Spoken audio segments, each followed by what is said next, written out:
Porque o espírito do salmo é o espírito da memória.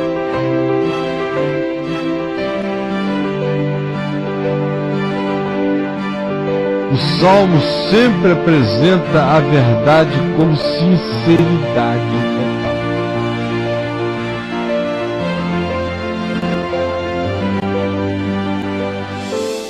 Gente, eu quero recuperar hoje um pouco do que nós falamos na nossa segunda reunião,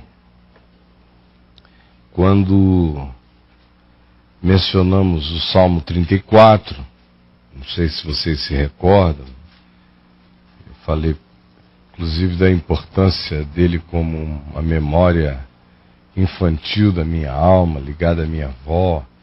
O anjo do Senhor acampa-se ao redor dos que o temem, os livra. Tudo isso aí. E continuamos falando outras coisas. A gente está vendo a relação entre os salmos e episódios, eventos históricos. E a intenção é a gente ver como o salmo, que frequentemente é lido por nós com total esquecimento de que ele aconteceu num dado contexto histórico, quando a gente contempla o contexto histórico, a gente vê como às vezes ele não estava tomado de nada, ele não era feito das cenografias que a gente imagina que sejam as cenografias que gerariam aquela esperança, aquele salmo, aquela atitude. Às vezes a gente vê que são estranhas as situações que produziram aquele espírito de adoração, ou aquela reação espiritual, aquela contemplação, ou até mesmo aquela imprecação em alguns casos. Esse é o objetivo. Por quê? Porque, assim entendendo, a gente traz salmo para todas as situações da nossa vida, e todas as situações da nossa vida passam a ser orações nossas diante de Deus. Esse é o objetivo, é mostrar essa mistura, essa simbiose entre os salmos e as situações e circunstâncias históricas, a eles correspondentes. E aqui, na nossa segunda reunião sobre o Divã de Deus, eu falei sobre o Salmo 34, que se vincula aqui ao primeiro livro de Samuel, capítulo 21, quando se diz, no verso 13, que Davi, em tendo sido anunciado lá entre os filisteus, entre Aquis, rei de Gate, como sendo um perigo presente para os filisteus, porque vieram os servos do rei de Gate, o rei Aquis, e lhe disseram, olha, esse Davi é o cara. Lá em Israel, todo mundo o venera, as velhas e as jovens, os homens e as mulheres. Ele é mais do que o rei, ele é o dono da alma daquele povo. E tu vens abrigá-lo aqui, deixar que ele tenha um lugar aqui? Aí diz o verso 12 que Davi ouviu essas palavras, as guardou, considerando-as consigo mesmo, e teve muito medo de Aquis, rei de Gate, porque se sentiu extremamente frágil. Foram algumas noites de horror que ele viveu ali. Aí o verso 13 diz, pelo que se contrafez. E essa é uma palavra antigamente muito usada, hoje em dia muito pouco. Mas eu me lembro muito, na casa da minha avó era normal você ouvir alguém dizer que se tinha se contrafeito. Eu então me contrafiz, mas tive que realizar aquilo. Era quando, apesar do constrangimento e de você agir contra o que seria o caminho natural da sua vida, para não criar uma dificuldade maior, você literalmente se fez contra você mesmo, para evitar um mal maior. E Davi, então, aqui acerca dele se diz: pelo que se contrafez diante deles, de Aquis e dos seus servos, lá em Gate, dos filisteus, em cujas mãos se fingia de doido, esgravatava-se nos póstigos das portas, e deixava correr baba, saliva pela barba. Então disse Aquis, o rei de Gate, aos seus servos: bem vedes que este homem está doido, doido, doido, louco, louco, louco, por que que vocês o trouxeram até mim? Faltam-me a mim doidos, aqui já está cheio de doido, para que viestes a trazer este outro doido a mais a mim? Há de entrar este maluco nesta casa? E diz o Salmo 34 que o deixou ir. Davi então saiu e foi. Bom, nós já vimos isso. Só que essa mesma narrativa, por incrível que pareça, o versículo 13 dela tem a ver com o que nos diz o Salmo 34. Esse contrafazer-se de Davi, conforme a gente viu no segundo dia, foi a respeito disso. E nós vimos como, apesar do cara estar babando, e o cenário do lado de fora ser o mais patético possível,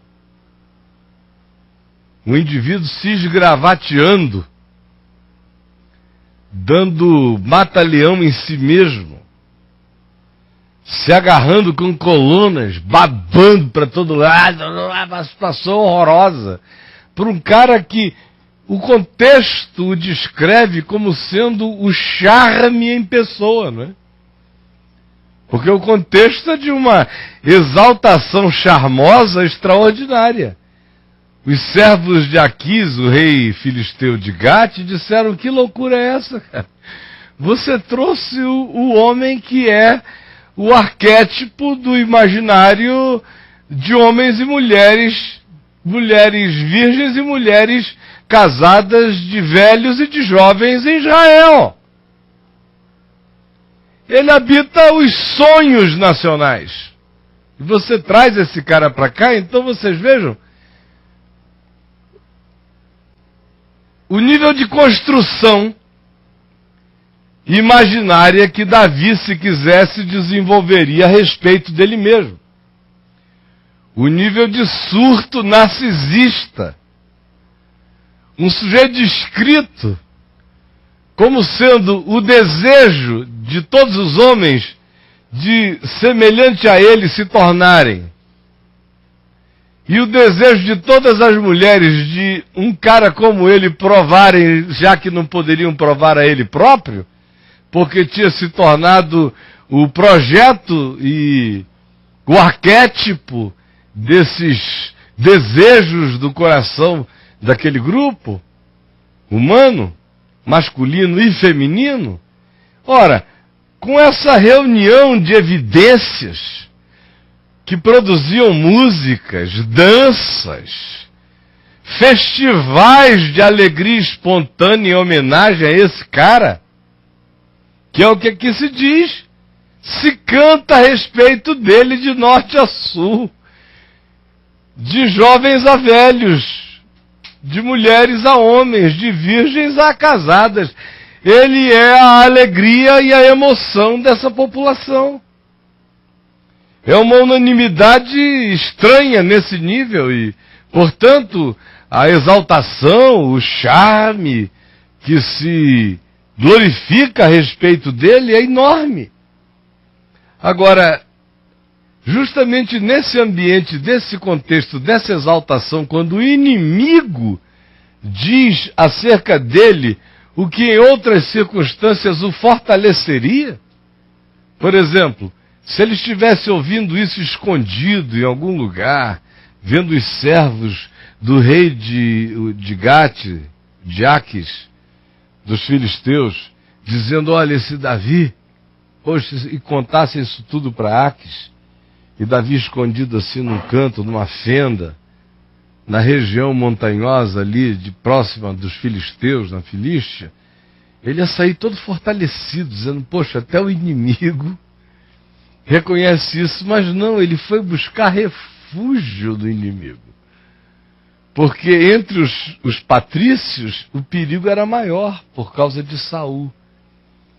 Aí o inimigo acena com uma relação, e ele presta os serviços fingindo que está cumprindo os desejos do adversário histórico, sem cumprir nada, mas ele tem ali uma cabeça de ponte, de relacionamento. De repente, quando ele está extremamente vulnerável por causa das perseguições de Saul, contínuas e frequentes, e busca ali refúgio outra vez, aquele lugar que até então tinha sido um lugar de refúgio, apesar da contradição de ser entre os filisteus, se torna um lugar de ameaça.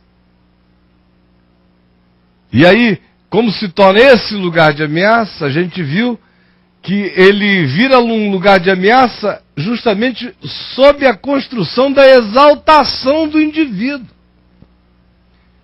Vocês vejam como a exaltação em determinados lugares pode significar segurança, em outros lugares pode significar sua sentença de morte. Depende de quem está te exaltando, em que ambiente você está sendo exaltado. E Davi disse, nesse ambiente aqui, eu vou perder o pescoço. Então, como é que ele transforma esse carisma perigoso, que poderia lhe tirar o pescoço, em alguma coisa em seu favor? Ele se contrafez. Ele desfez, ele se deixarmificou. Se deixarmificou diante dos filisteus, que tinham no seu charme nacional e na sua arquetipia nacional a certeza de que ele era uma figura unânime e, portanto, perigosa. Ora, ele olha a circunstância e diz, aqui isso é minha morte. E ele não tem nenhum compromisso com a sua arquetipia, com a sua representação, com o seu significado histórico, com o seu orgulho, com o que ele alcançou, com o que pensam dele. Ele se fez de louco. Ele destruiu a imagem que os servos de Aquis tinham a respeito dele com o anti-charme. E desmontou aquilo tudo e se contrafez profundamente. Agora olha aqui para mim. Qual a disposição que seu coração tem de se contrafazer por uma causa maior na vida? Tem gente que não se contrafaz sob hipótese alguma em nome do orgulho, da reputação. O cara perde até a vida, como seria o caso de Davi, um Davi orgulhoso, um Davi amante da reputação, um Davi narcisista, um Davi com um culto à sua própria personalidade.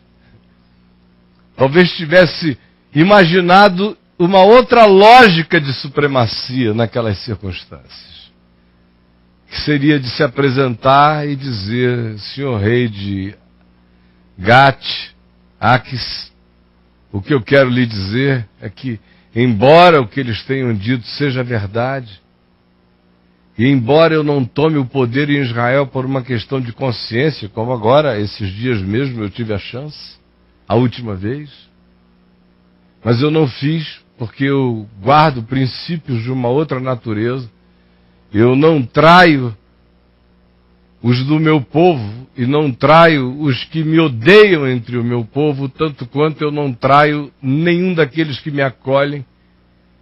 E se eu não traio quem quer me matar, eu não traio a quem quer me acolher.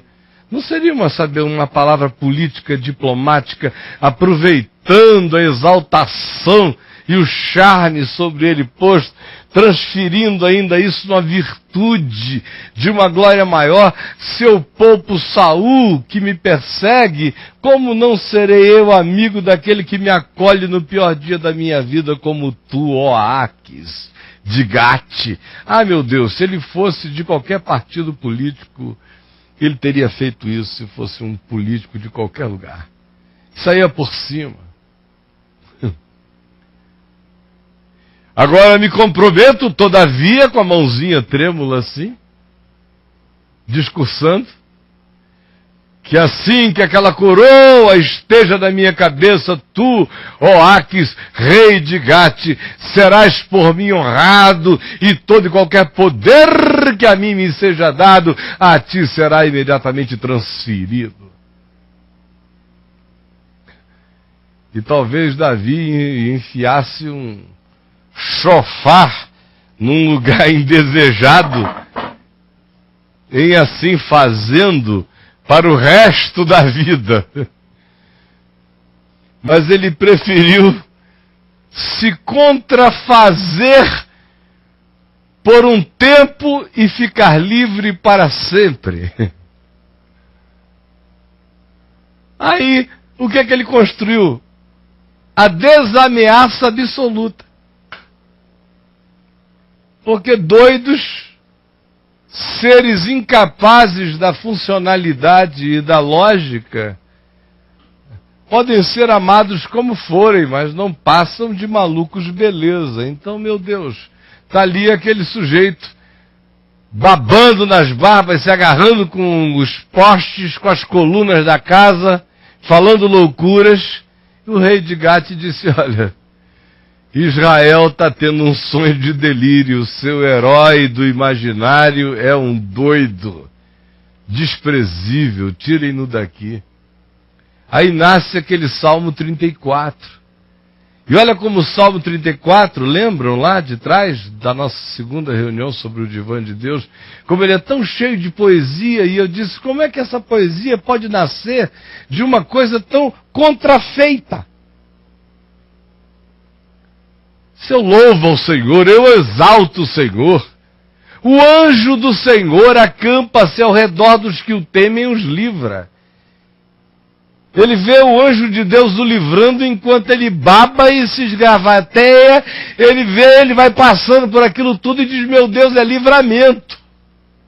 O anjo está acampado. Porque se eu estou saindo ileso, é porque tem livramento.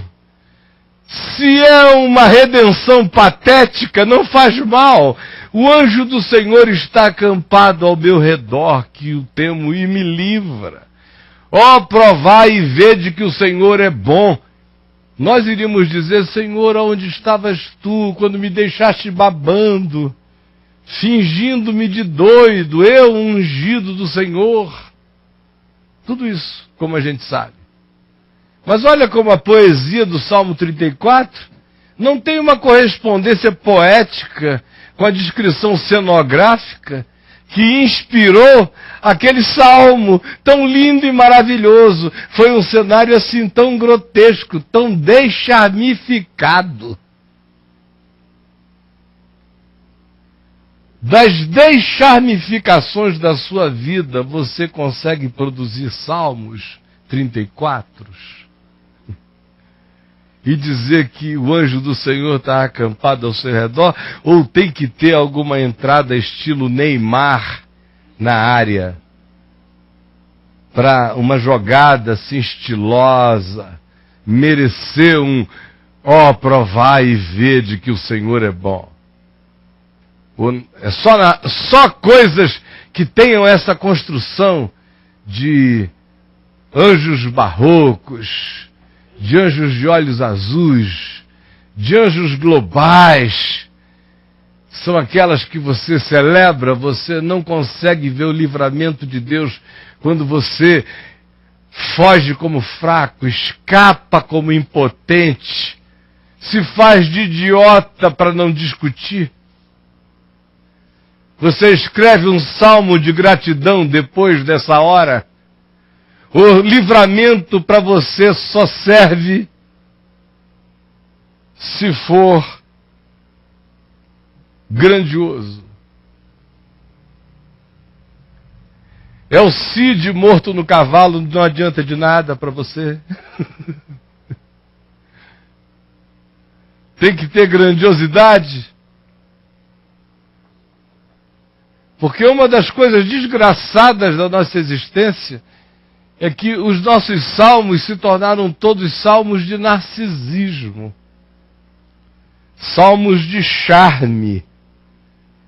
Salmos de conquista. Salmos de levitação, de dínamo andando sobre o Tâmisa. Mas olha só como os salmos reais, que às vezes têm essa grandiosidade, outras vezes produzem aquela grandiosidade de espírito que nasce do oposto. No caso do Salmo 34 é da deixarmificação total, da desconstrução arquetípica que Davi faz de si mesmo, e que só um homem salvo do narcisismo escravizante consegue realizar. Do contrário, tenham certeza, o culto ao narcisismo não consegue se desqualificar nem para salvar a própria vida.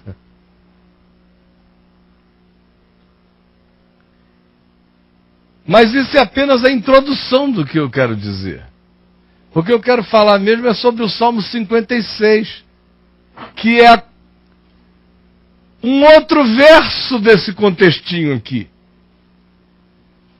Se o Salmo 34 nos revela o verso 13,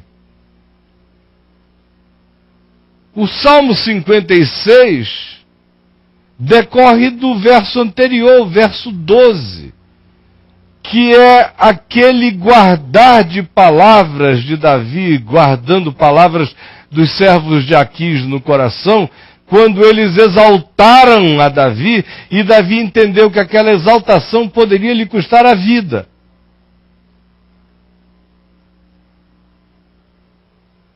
Porque ele não era um narcisista, do contrário, ele poderia até arriscar a vida para tentar negociar com esse poder. Mas ele não era um narcisista. E ouviu aquilo como um perigo. E se diz a respeito dele, Davi guardou estas palavras, considerando-as consigo mesmo, e teve muito medo de Aquis, rei de Gate. Medo. Davi com medo. Davi com medo. Medo super inteligente, racional. Está na casa do inimigo, é vulnerabilizado desse jeito, é exaltado de maneira politicamente negativa para ele, que iria implicar na sua morte. E a inteligência dele avaliou a circunstância e ele sentiu medo. São os medos saudáveis. Há medos alta e totalmente destrutivos. São aqueles medos irracionais. Mas a ausência total de medo racional é sinal de narcisismo, de psicopatia e de inconsequência total pela desconsideração com a existência de qualquer um outro, provocado pela síndrome de onipotência de tal narcisismo.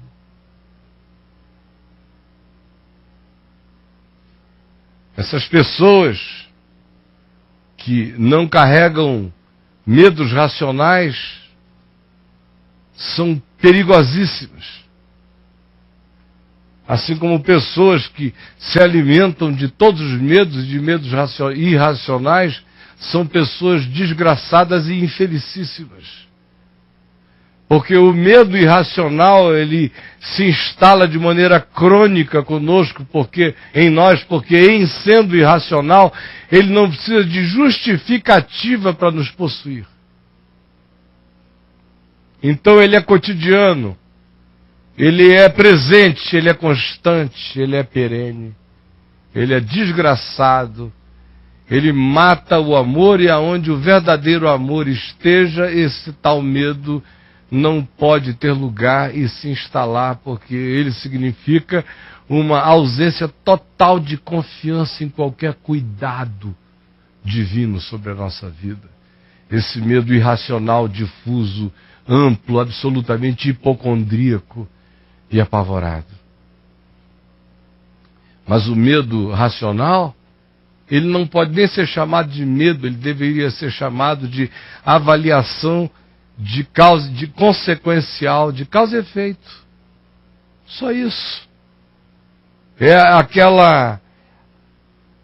aquele julgamento que pode fazer você subir num pedaço de pau, não porque você é um covarde, mas porque você é inteligente e ama a sua vida e não está disposto a entregá-la por qualquer que seja a idiotice. Isso não é medo. Agora, é esse sentimento que é o medo não fóbico e, portanto, é um medo lúcido, o que toma conta de Davi, diferentemente do medo fóbico, que é fruto daquela desconfiança essencial. Este aqui é fruto de um susto tópico, de uma constatação imediata, mas não habita nada que seja essencial no olhar e na atitude de Davi, na interpretação dele da vida, como acontece com os medos fóbicos e irracionais, que passam a ser a nossa interpretação da vida.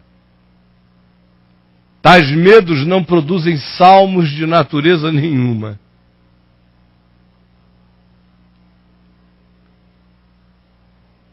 Agora, a constatação de perigo, como é o que o verso 12 de 1 Samuel 21 aqui nos descreve, em relação a Davi, tem o poder de produzir o salmo de um indivíduo que topicamente constata um perigo e reage a ele de maneira dupla. Como é que ele reage? Olha as duas reações de Davi e também vejam que ambas não se assemelham. A reação histórica, vocês sabem qual foi. Babar, esgravatear-se, agarrar-se às pilastras, aos póstigos da casa, fazer-se de louco. Isso é do lado de fora. Agora, do lado de dentro, leia o Salmo 34 que você vai ver qual é o espírito do cara, dentro do coração. Enquanto aquilo está acontecendo, o que prevalece dentro dele é: o anjo do Senhor acampa-se ao redor dos que o temem e os livra. E eu vou sair dessa. E o meu charme para as cucuias. O que é que me adianta charmoso e morto, morto, morto? Eu não tenho nenhum apego a esse Davi narcisisticamente idolatrado. Deus é bom e eu vou sair dessa. E ó, por aqui, Geraldo. Sábio como a esperteza, grato como um homem que anda e tem o coração de Deus no coração. Agora, no dia do medo, porque foi o medo que produziu essa reação, essa babação, que gerou o Salmo 34. Agora vejam na hora do medo, como é que ele responde ao medo tópico, ao medo lógico, ao medo racional. Porque não é um medo hipocondríaco, ao contrário, esse é um cara tão desassombrado que vai buscar refúgio na terra do inimigo. Vocês vejam como ele é abusado. Mas quando ele vê o ardil montado pelos servos de Aquis, ele diz, com a mesma inteligência com a qual eu me refugiei aqui, com certeza absoluta a mesma lógica me diz que eu posso ser morto a qualquer momento, diante do que está sendo aqui apresentado e tramado. Aí o coração dele se enche de medo e olhe como a alma dele salmodia essa existencialidade no Salmo 56. Antes de ler, eu lhe pergunto aqui, pergunto ao pessoal na Vem Ver TV em casa também. Todo mundo responde. Tem alguém aqui profundamente contrafeito, se sentindo humilhado, fazendo o que é contra tudo que você queria, tudo que você desejaria nesse tempo, nessa hora da sua vida? Quando parece pela cena que os salmos não são salmos gloriosos a serem pronunciados, olha aqui o Davi, não estando nem aí para as circunstâncias imediatas e atravessando esse momento e dizendo: o anjo do Senhor acampa-se ao redor dos que o temem e os livra. Ó, provai e vede que o Senhor é bom. E no dia do medo tópico, e aí eu também pergunto antes da gente ler, tem alguém aqui vivendo receios tópicos, lógicos, causa e efeito, receita menor do que despesa?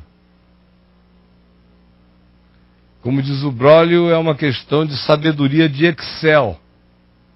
Você vai ver que não vai bater, não vai dar.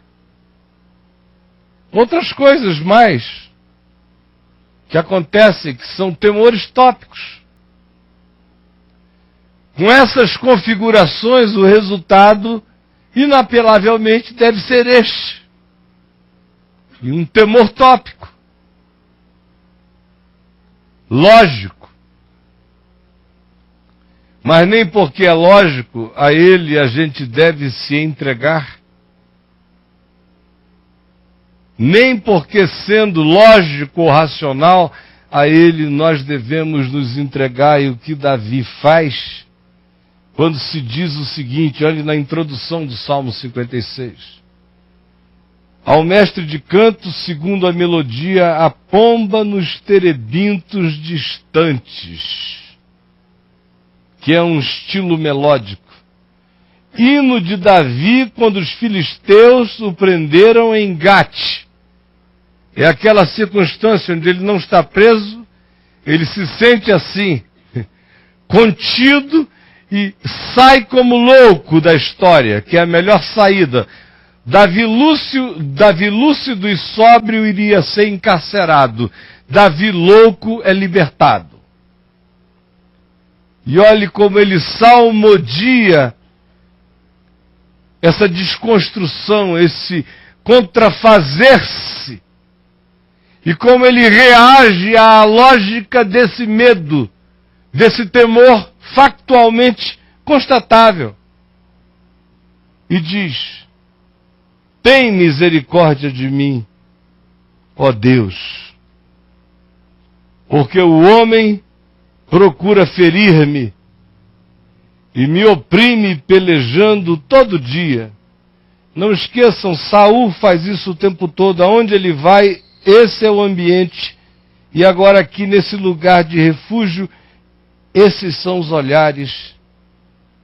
E ele diz: os que me espreitam. E imagina, depois disso tudo, como ele não ficou com todas as razões para se sentir espreitado sem nenhuma paranoia. Os que me espreitam continuamente querem ferir-me, e são muitos os que atrevidamente me combatem, me provocam. Na terra dos filisteus, em me vindo o temor que agora me veio, Senhor, eu vou reagir. Me veio o temor, mas eu hei de confiar em ti. Repita comigo. Em me vindo o temor, hei de confiar em ti. Você consegue ver agora o momento da história? O medo chegando, a história sendo criada. Em me vindo o temor, e a resposta é, ele dá uma inspirada de medo e ele sopra isso, dizendo, hei de confiar em ti. Hei de confiar em ti. Há uma mente vigilante em relação ao fato de que aquele temor tópico justificável não poderia instalar-se nele, porque em assim acontecendo ele se fragilizaria. Há um tempo, um prazo de validade para que o temor tópico fique na nossa mente. É o tempo de nós pensarmos com lógica sobre o significado daquilo e buscarmos as saídas simples. E antes mesmo que tais saídas estejam comprovadas, o coração já tem que soprar isto para fora, dizendo, hei de confiar em ti. O anjo do Senhor acampa-se ao redor dos que o temem e os livra, e esta é mais outra vez em que isto acontecerá. Sim, hei de confiar em ti, em Deus, cuja palavra eu exalto. Contrastem isto com a exaltação que ele estava sofrendo como pessoa, glorificado para a morte, que é uma das estratégias prediletas do diabo, nos glorificar para a morte, nos encher de um narcisismo que nos matará. Aí ele diz que contra essa exaltação, o que existe dentro dele é a certeza de que Deus é o seu cuidador, em Deus cuja palavra eu exalto, neste Deus ponho a minha confiança e nada temerei. Mas ele faz a parte dele, ele baba, ele se faz de bobo, ele se desconstrói arquetipicamente, ele desmonta do que ele pode toda aquela impressão, ele não tem nenhum compromisso com a manutenção daquela reputação. Nenhum compromisso. E ele faz isso confiando em Deus. Alguns de nós acharíamos que quem estivesse agindo paralelamente a tal confiança e a tal declaração estaria demonstrando falta de confiança em Deus, porque confiança em Deus para nós parece que tem que ser paralisia na vida. E aqui o Salmo ensina, quando mostra a história, que esse homem que ora com esse fervor faz ações simples e práticas e que podem chegar até a pateticidade desse livramento redentivo. De babar para melhor escapar, para sair ileso e liso da história. E ele prossegue, dizendo, olha só, que me pode fazer o mortal? Como o coração dele começa a reagir, como o medo tópico começa a dar lugar a essa atitude maior de alguém que já vem sendo livrado todos os dias há muito tempo. Sustos a gente leva de novo, mas a gente cobra e recobra confiança na história dos cuidados de Deus na nossa vida. Todo dia torcem as minhas palavras. Os seus pensamentos são todos contra mim para o mal. Não tenho ilusão quanto a isso. Ajuntam-se, escondem-se, espionam os meus passos, como aguardando a hora de me darem cabo à vida. É assim que ele se sente lá em Gate, sob todos os olhares da suspeição, esperando a reação, o menor sinal de lucidez orgulhosa para matá-lo. E ele diz aqui, dá-lhes a retribuição segundo a sua iniquidade. Derruba os povos, ó Deus, na tua ira, Você está vendo um homem que, quando diz isso, tem um povo imediato diante dele. Ele está lidando com filisteus. Para Davi, isso é um negócio do tamanho de Davi. Para nós é que fica sendo algo que envolve os povos. A gente já pensa numa coisa supra-ONU, de tão escatológico. Mas para Davi, era aquele mundo ali, que para ele era do tamanho de todo o maior mundo que pudesse haver, porque era o único que podia matá-lo. Portanto, o único que existia para ele. E ele diz: olha, Senhor, eles estão aqui, dá-lhes a retribuição segundo a iniquidade deles, porque eu sei que tu contaste os meus passos quando eu sofri perseguições. Isso que é um negócio doido, é saber que Deus está contando os passos do Davi contrafeito, do Davi amalucado, do Davi babante, do Davi falido, do Davi interpretado como arruinado, do Davi desprezado. Deus está contando os meus passos, diz ele, quando sofri perseguições, e recolheste as minhas lágrimas no teu odre. Não estão elas inscritas no teu livro, na história verdadeira? Que história se escreve, ó Deus? A de um louco babando, agarrado com os pósticos da casa de inimigos que querem matá-lo? Qual a história a prevalecer?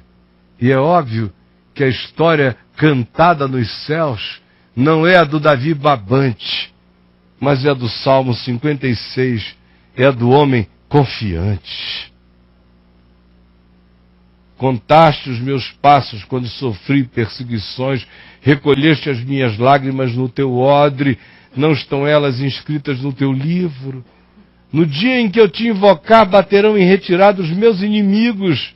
Mas não chegou a hora, não chegou o dia. O cara diz isso sabendo que esse dia vem, mas no coração sabendo que aquele dia não é dia de outra coisa, senão de babar e se agarrar nos póstigos.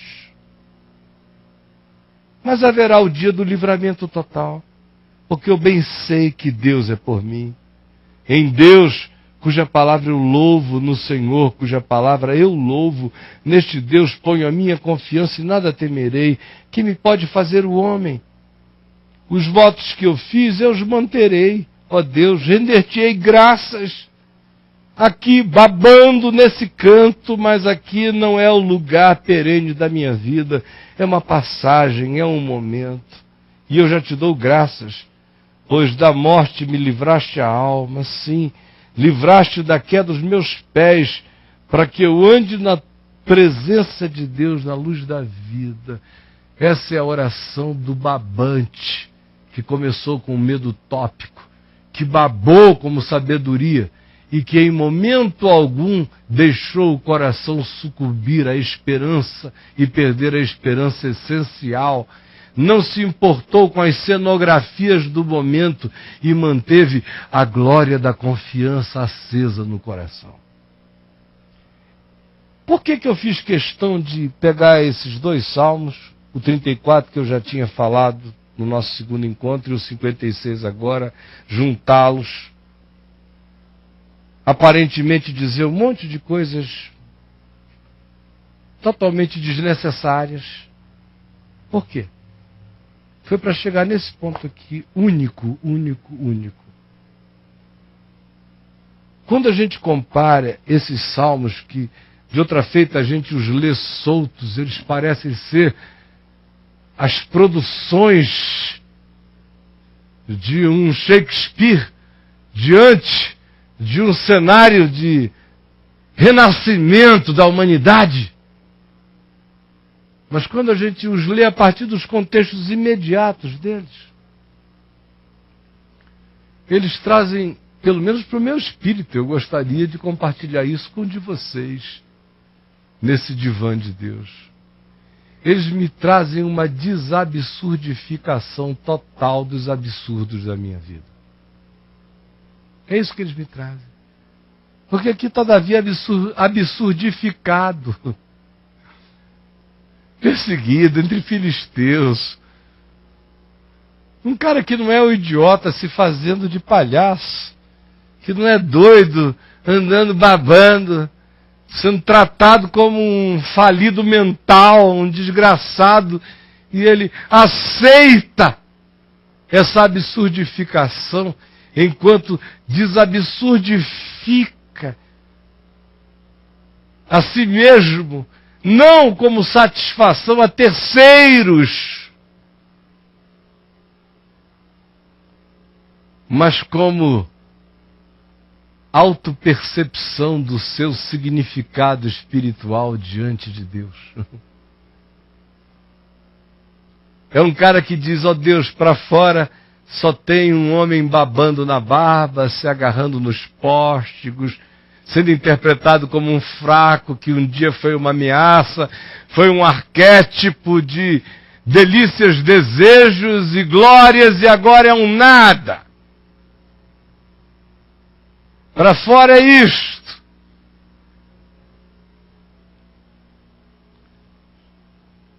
Mas aqui dentro é infinitamente maior. E o meu compromisso não é com a fanfarrice, nem com o narcisismo, e nem com qualquer construção para o lado de fora, mas com a sabedoria que me permita caminhar continuamente na simplicidade do teu caminho para mim. Aí quando eu entendo isso e olho para as coisas comezinhas, para aquilo que a gente às vezes tem que se submeter, aquilo em relação a que a gente se contrafaz, e às vezes são coisas tão malignamente ridículas e patéticas, que parece que daquela pateticidade não pode produzir, não pode surgir nenhum salmo que não seja o salmo da idiotice e da raiva.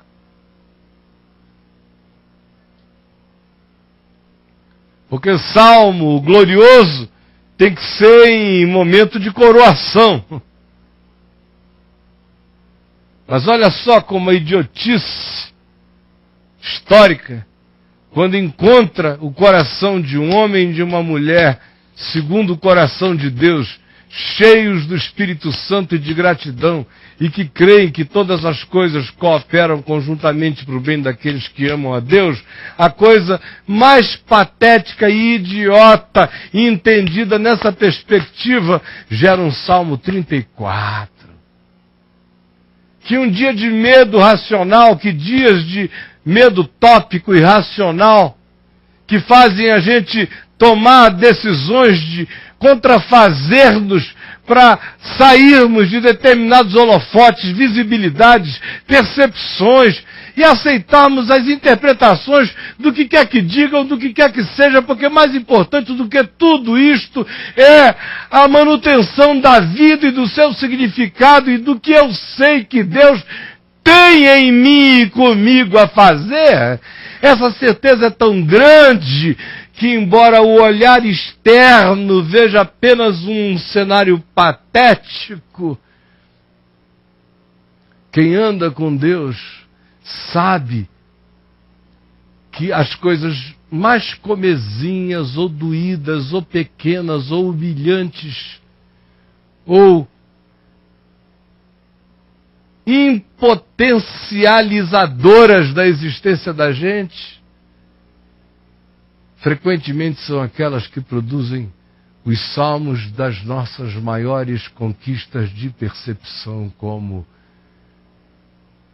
enquanto eu babava, tu contavas os meus passos. Enquanto eu chorava doido, contrafeito, babando, tu recolhias isto do teu odre. É o cara que transforma a pateticidade da existência idiota em poesia no livro da vida. Gente, a vida é cheia de idiotice. Mais idiotice do que qualquer outra coisa. Quem não aprender a salmodiar e a transformar as idiotices da existência em louvores a Deus, não vai jamais desenterrar a existência, de transformar a vida apenas na narrativa da mediocridade. Como 1 Samuel 21, 12, 13 nos descrevem apenas a fragilidade de Davi. Mas o coração, que não estava se gloriando nas exterioridades e que sabia quem ele era para Deus e que não se deixou acachapar e nem se intimidar pela sua própria escolha de fraqueza, para passar com mais sabedoria pela vida, não deixou de transformar aquilo em algo absolutamente glorioso, porque o coração estava vendo naquilo que exteriormente parecia ser tão fragilizante, algo que construía no coração aquilo que ele chamou de tinta do livro da vida. As lágrimas da banalidade escrevem coisas mais bonitas nos céus do que as lágrimas que são choradas pelas causas que a universalidade aceita e glorifica. Porque nesse caso, vós já tivestes a vossa recompensa. Mas quando você salmodia o que para todos é ridículo, aí o seu tesouro lhe será dado pelo Pai Celeste. Como diz Davi, são lágrimas que se transformam em tintas no livro de Deus. São vinho no odre da alegria celeste. E vejam que isso nasce de um babante e de uma pateticidade. Isso Jean Paul Sartre nunca aprendeu. Por isso, para ele, a vida era só uma náusea. Porque se ele tivesse aprendido o caminho da espiritualidade, da gratidão e do encontro a Deus, toda a babação se transformaria num salmo. Quando ele estava morrendo em Paris, eu me lembro bem de uma das últimas entrevistas dele, o repórter perguntou como é que ele estava se sentindo, já tão idoso. Aí ele disse, tragicamente humilhado e infeliz. Aí o cara disse, por quê? Ele falou, porque não há nada pior para um homem do que não poder controlar a sua urina e nem as suas fezes. Foram as últimas reflexões de um homem para quem a vida, filosoficamente, ia do prato à boca e o resto era náusea. Aí você escreve tratados filosóficos extraordinários e suas últimas declarações são desse teor. Agora um outro que anda carregando a glória de Deus na vida, que não se alimenta do seu narcisismo, pode se tornar fraco, pode andar babante, enquanto diz, o anjo do Senhor acampa ao seu redor dos que o temem e os livra. Ó, provai e vede que o Senhor é bom. Pode provar um dia de medo e, ao inspirá-lo, expirá-lo dizendo, eu, porém, confio em ti, Senhor. E esse dia forneceu tinta para o livro da vida, porque o meu coração está totalmente posto em ti. Quem responde aos fatos simples da vida assim, caminha em pé no divã de Deus. Vamos ficar em pé e vamos orar.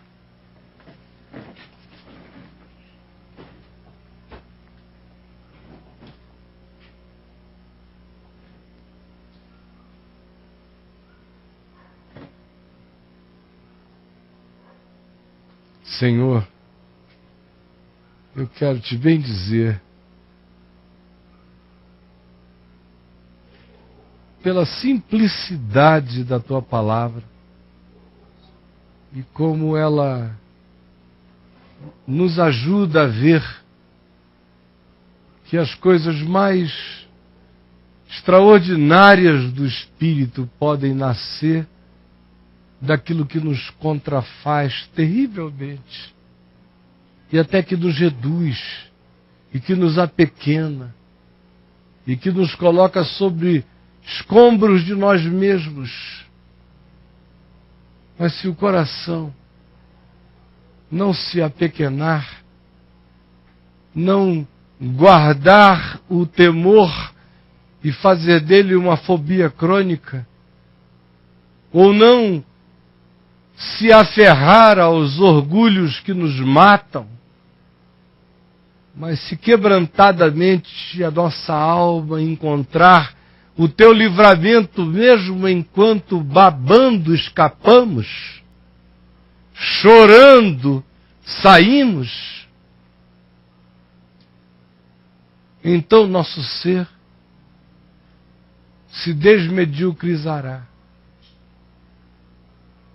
E tudo e todas as coisas em nós se salmodiarão. E cada momento de escape será o livramento teu. Não importa se chegaste com carruagens de fogo ou se nos tiraste com mãos invisíveis enquanto a gente saía babando como um doido e escapando como sempre no teu amor. Por favor, dá-nos a sabedoria para escolhermos o caminho da vida e dá-nos o coração para não interpretarmos aquilo que hoje possa nos humilhar ou absurdificar a nossa existência de tão patético que esteja sendo. Não deixa que nada disso nos dessalmodie, nos desmelodie e enfeie a nossa existência. Porque nós não somos filhos dos folguedos, nós somos filhos da confiança. Em nome de Jesus e para a glória dele. Amém.